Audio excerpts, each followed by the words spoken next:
edited, etc. Okay.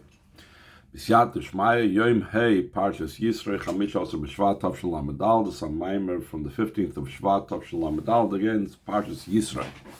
בחודש השלישי ליציאת בני ישראל מארץ מצרים, it said in the pasuk that in the third month of the going out of Yidden from the land of Mitzrayim, Bayom Hazeh, in this day, which it doesn't say explicitly what's this day, Bo Midbar Sinai.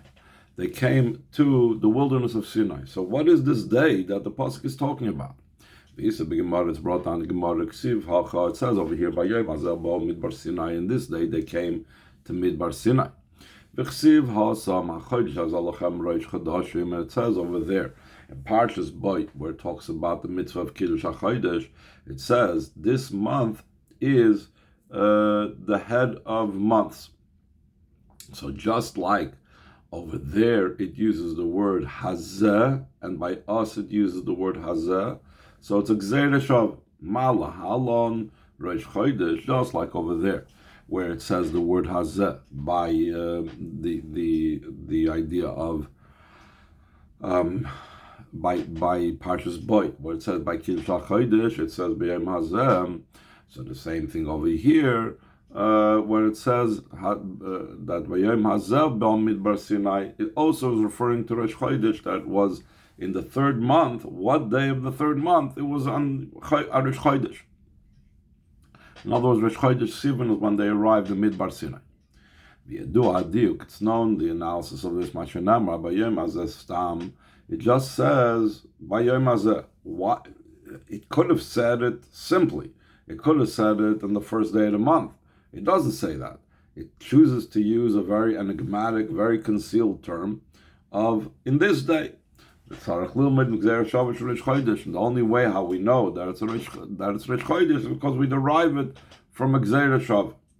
Why doesn't it say it doesn't say explicitly in the first of the month? Rashi explains that what it says in this day. Why does it have to say Bayom Hazeh? Should have just said, Rashi says Bayom Hahu. What's in that day? It's not this day, it's then. It happened in the year 2448. So it's supposed to teach us that the words of Torah should be as new by us, and when we're learning it today, by Yom Hazeh, as if today they were given, not that we came in Midbar Sinai 3,000 years ago. But Tzarech Lahavin, the Rebbe asks, we need to understand the Pirush B'Yom Hazeh Kipshutehu, the simple meaning of the words in this day is Sh'Bayom Hazeh Kol Rosh Chodesh Sivan. That's what we explained. This day is going on Rosh Chodesh Sivan, and we learn it out from Gzeirah Shav. Ula Pirush Divrei Torah Chadash Malacha Chulu Bayom Hazeh Kol Yom L'Chol Yom Shana, according to the explanation of Rashi, that the words of Torah should be new to you. It's referring to every single day of all the days of the year. So, like the Rebbe always wants to understand the connection when you have two different Pirushim. Now over here, these two Pirushim seem to be completely different, one from the other.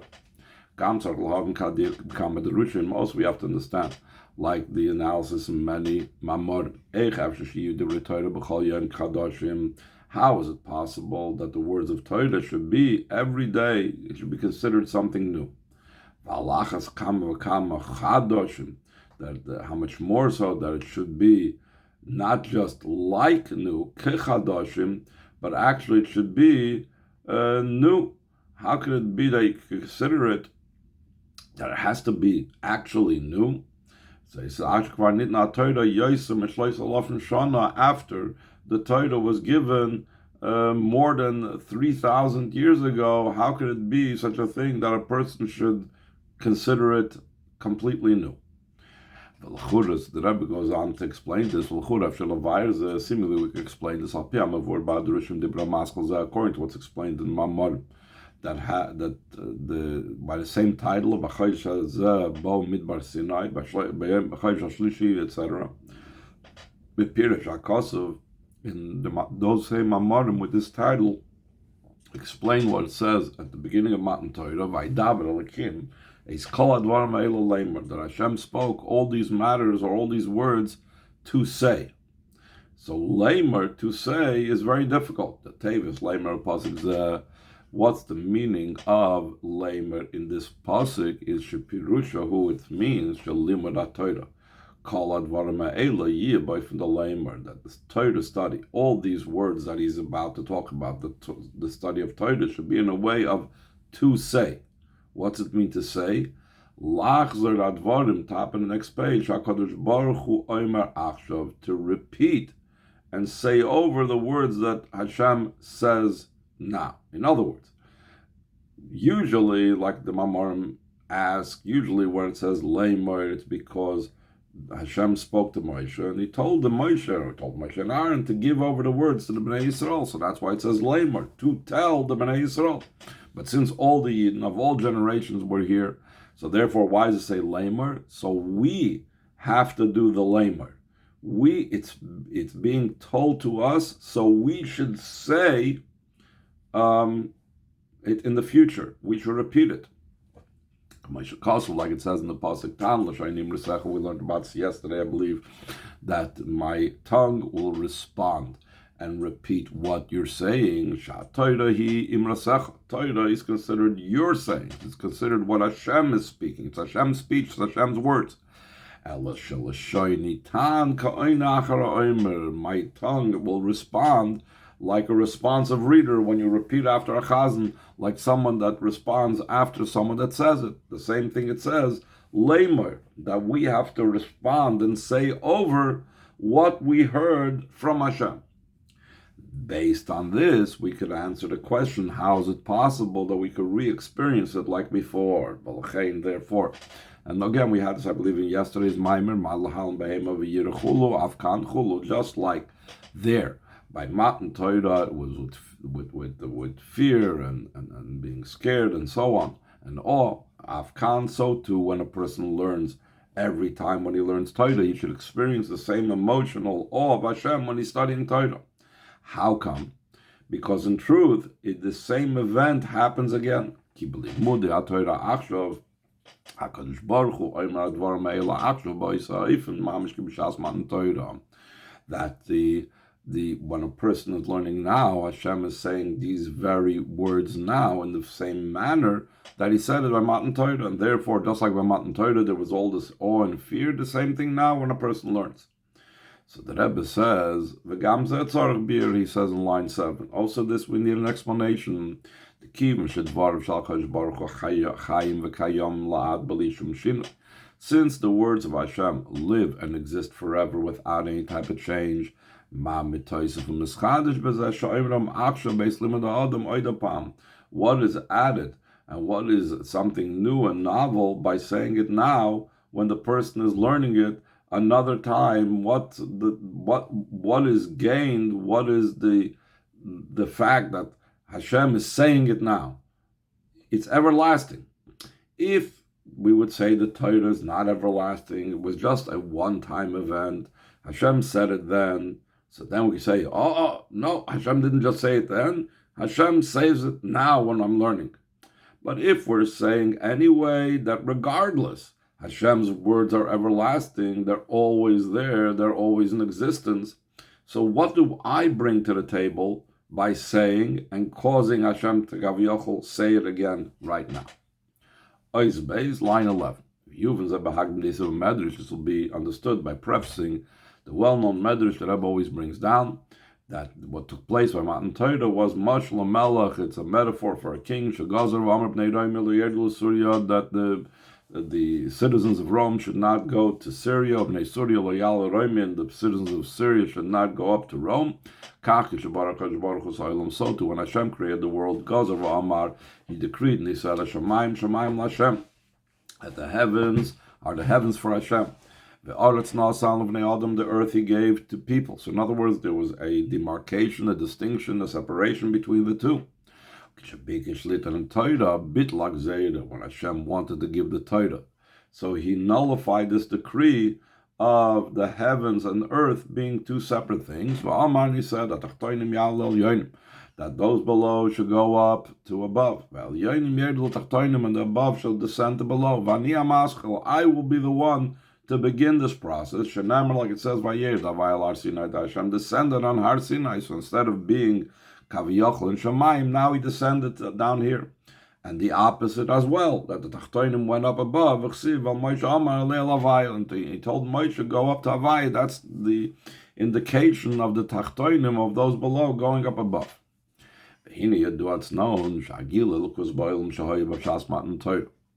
Revelation and godliness that took place during Matan Torah, which is the Yeridas Halyonim Tachtoinim, the descent of those above to below. Vayer Davayel Har Sinai, that Havai descended in Har Sinai. Hoya B'derech Hamayla Mata was in the way of going from above to below. Hainu Shagilui Hoya Mitzad Hamshochem Umayla. The revelation was because of and a result of that which was drawn down from above. V'amata Loy Hoya Klilaza. And the below was not a vessel to receive this. So that was why we say that the above came down here below. The below wasn't really able to do anything with it. This was something that Hashem had to reveal to him, to the below. What is the idea of those below should go up to above? That there was a transformation now that took place in those below, that now they do have a connection with the above. That Matan Torah was given the capability. Avoid the Torah mitzvah shalach Matan Torah, that the avoid of Torah mitzvahs following Matan Torah, tifel ba'olam should affect and influence the world. It should be a vessel for godliness. Like it's explained in a different place. The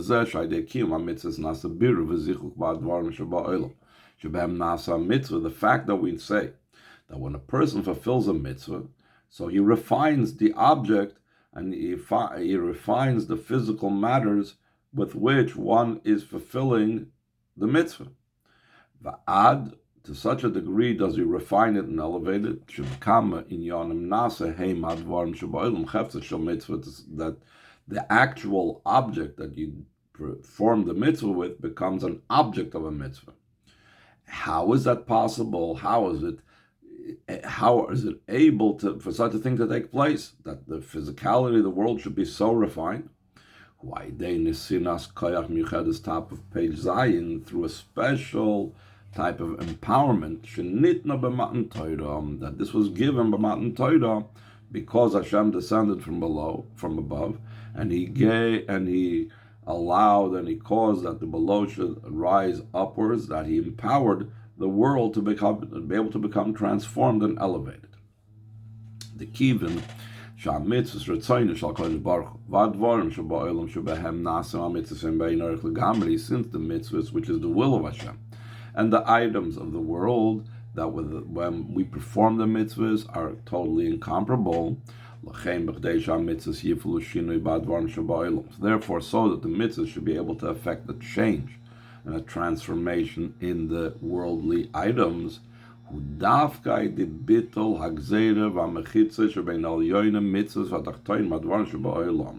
It's through nullifying the decree and the divider between those above, which is the mitzvahs, and those below, the matters of the world. So here he's giving like an interesting definition of Elyonim and Tachtoinim. Often we talk about Elyonim and Tachtoinim, it's Hashem coming down and the physical world going up. The idea of Elikos, spirituality, and so on. Here he's speaking about specific, more direct. It's not that it's contrary to that, but it's more a direct thing. The Elyonim are the mitzvahs. The Tachtoinim is the physical object. For those to join, you need the bittul hagzeira. That is when we refer to mitzvahs. The same thing with Torah study. Torah study also has this type of breaking of the barriers between Elyonim and Tachtoinim. Line 8 in the Torah is concerning Torah study. The fact that through Torah study there becomes a change. There becomes the fact that the person becomes elevated through the Torah study. And that's why it says that a person needs to stand up before a Talmud Chacham You need to honor a Talmid Chacham because of this type of idea that the Torah raised them up to a higher level. To such a degree that the person that studies Torah, his mind becomes joined with the wisdom of Hashem. How is that possible? How is that union of a human being with Hashem's wisdom take place? It's again because the breaking of this divider, of this gzeira. Why? Deshav matan Torah nasa bitla gzeira v'amechitza shebei chachmas shel HaKadosh Baruch Hu al yonim v'seichel adam tachtoinim is through matan Torah became the nullifying of the decree and the divider between the wisdom of Hashem, which is el yonim, which is the things above, and the human intellect, which is tachtoinim. Now, as Gimel, he says, "V'hine b'maylo v'mata el yonim v'tachtoinim shnei pirushim in yonim." When we talk about above and below, which is the concept of el yonim v'tachtoinim, there are two explanations, two ideas behind it. Maylo mata b'makim. There is above and below in place. What means place? Could be makim gashmi. It could have physical place. Something is higher and something is lower. Oy makim ruchni. It could have spiritual place. That something is higher and something is lower. Like we speak about that when we talk about that this chacham is higher than that chacham. It doesn't mean that this chacham lives on the second floor and the other chacham lives on the ground floor, but it means a spiritual height. That this chacham is of a greater caliber, his wisdom, his chacham is of a greater caliber than a lower chacham. So that's makim ruchni. So in makim ruchni, there is mailon mata. The Indian said the mailon mata shorshu makav.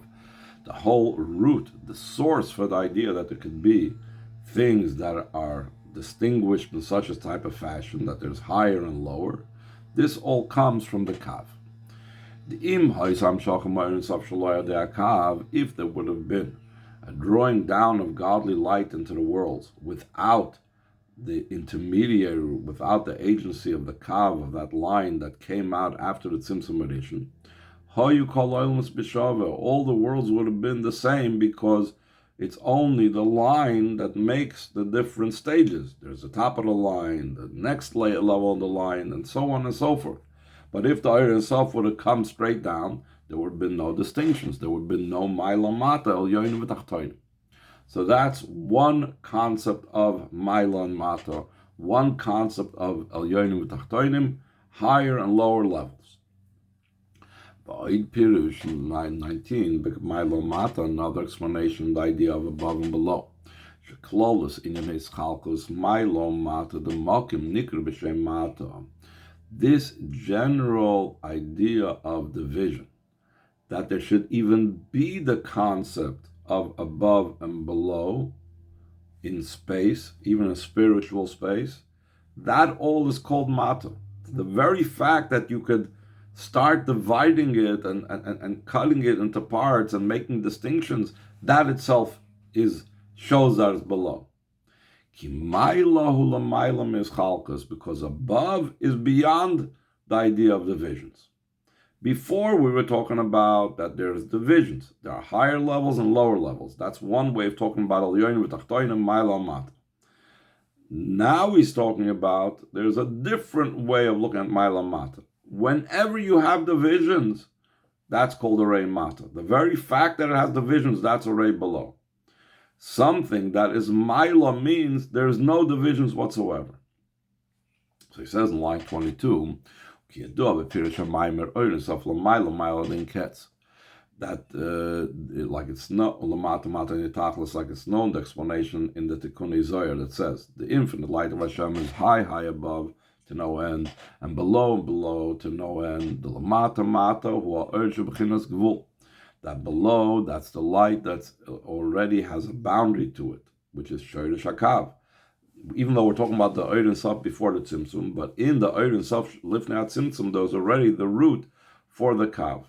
Sheyesh by Behelam, top of page Ches, Haischalkas, the Mailam Mata, the root for the Kav. In the Eid and Sof before the Tzimtzum, already has the root for the division of above and below. That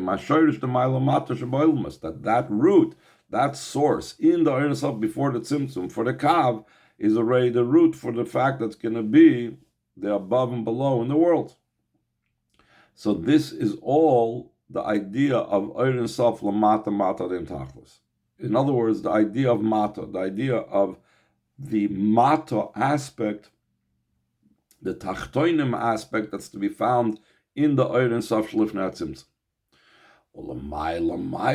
When we talk about above and above, who Oira Bligvul, this is the light that has no boundary. It's unbounded, it's infinite. The whole idea of division doesn't apply. It's soivev that has no division. That's the true idea of maila. By the way, this is a bit different.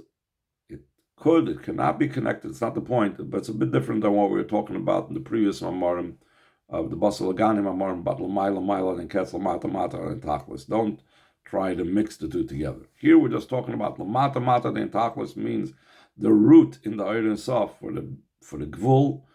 In other words, that which is called Mata because it already has to do with Ischalkus, whereas Maila and Ketz, that's the Oir HaBli Gvul in the Ein Sof. That's the part of the Ein Sof that's infinite, that has no connection with the vision, and that's why it's called Lamaila. So the Rebbe says on line 4, page Ches, via Shloimer, we could say, the fact that by Matan Torah there became a union and a joining of above and below, who bishnei ha'inyanim.